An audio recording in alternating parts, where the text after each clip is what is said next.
Totoo ba itong nakikita ko? Ano namang ka-plastic ka niyan, Zoe? Oof! Tita. Humingi na po ng tawad sa amin si Zoe.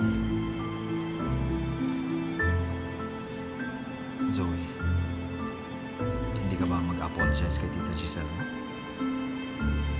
Come on, RJ. It's okay. I don't need her apology.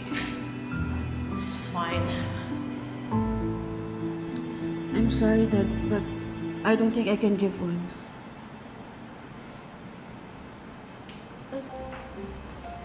Pero Zoe, akala ko ba... Annalyn, Dad, don't get me wrong.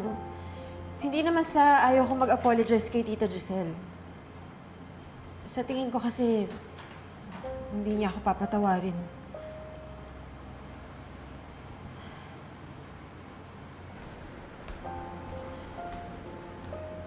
Tita, alam kong galit ka pa rin sa akin. I respect that at tinatanggap ko yun. Pero, okay lang. Hindi naman ako affected eh. Because I don't need your approval.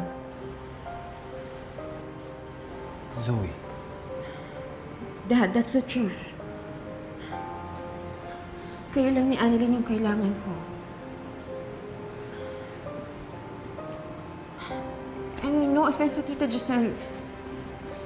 Pero I just need my sister and my father.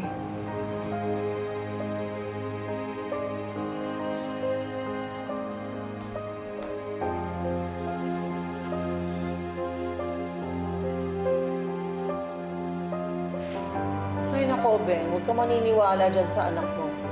Plastic yan si Zoe.